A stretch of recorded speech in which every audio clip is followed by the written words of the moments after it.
Today I'm talking about one of my favorite books, The War of Art by Steven Pressfield.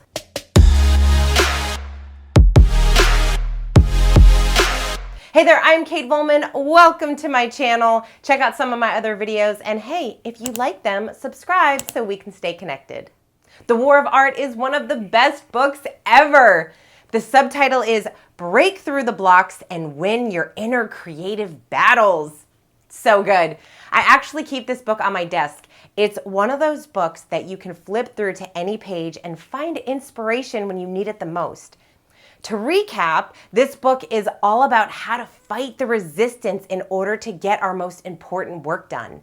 And when I say work, it's your calling, your passion, that thing you keep saying you want to do or try, but you talk yourself out of it.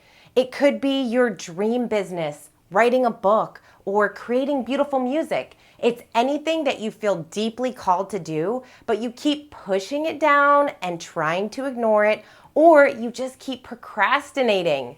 Steven talks about resistance being that invisible force that never sleeps, and it's fueled by fear. It stops us from doing our work. It gives us a reason to procrastinate. And you know how easy it is for us to procrastinate. This book is all about the tools you need to fight that resistance. I love this book for so many reasons. It helps us to get out of our head and fight that inner critic we all deal with. And the only way to do that is to sit down and do the work. Throughout the book, Steven makes the distinction between the professional and the amateur. We have to believe we are professionals. We need to act like we are professionals. We have a dream and we want to achieve it. And we have to believe we're going to make it happen. And we do. We feel it and we're excited about it. It's just that sometimes we hear that nasty voice in our head telling us we're not good enough, it won't work, it's all been done before, or why even bother trying? This book reminds us that we need to shut down that voice, sit down, and get to work. I could go on, but here are a few of my favorite takeaways from The War of Art. Number one, you're not alone. We all struggle with resistance. I've worked with hundreds of incredible leaders. I've also watched hundreds of interviews and read who knows how many books from people who have accomplished amazing things. And it's clear that everyone has felt resistance at times in their life, especially when they were doing their most meaningful work. The difference is people who achieve greatness figure out how to fight through the resistance and make their dreams happen. We all have the ability to do that. Number two, fear is okay. Steven says the amateur believes he must first overcome his fear, then he can do his work. The professional knows that fear can never be overcome. He knows there is no such thing as a fearless warrior or a dread-free artist. When we are pursuing our big dreams, it can be scary. In fact, it should be a little scary, right? We're doing things that push us outside of our comfort zone. We're also sharing our work into the world, which can be terrifying. But we have to fight through the fear and do it anyway. Show up anyway. Number three, the work is what matters. Real professionals do the work because they love it. They don't do it for fame or notoriety. If that comes, great.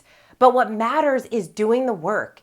It's easy to see, right? Like we see some people, they are so passionate about their message and their work. They show up every day, even when it gets hard, and they trust the process. While others, hey, they are just trying to get those likes and followers and more money. And not to say that those things are bad, but what's most important is for us to stay focused, show up every day, and work on the things we know we're meant to be doing. Number four, check your ego. This one's a hard one. We see it often. Steven says the self wishes to create, to evolve. The ego likes things just the way they are. Think about it. So often we don't do the things we say we want to because we let our ego get in the way. We don't want to fail. We don't want to look stupid. We don't want to make the wrong decision. We definitely don't want to be criticized. Think about how much more freeing life becomes when we don't let any of that stop us from pursuing the things we want most in our life. And number 5, do the work you're meant to do. One of my favorite quotes from the book is, "Most of us live two lives, the lives we live and the unlived life within us. Between the two stands resistance." My hope for you is that you go after your dreams and show up doing more of the work you love and that the world needs.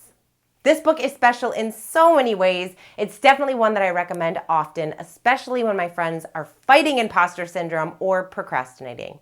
Have you read The War of Art? I would love to hear your thoughts, so let me know. And if you haven't read it, let me know what book you are reading in the comments.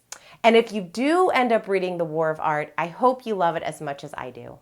I hope you enjoyed this video. If you did, please hit that like button and subscribe so we can stay connected. I will see you next time.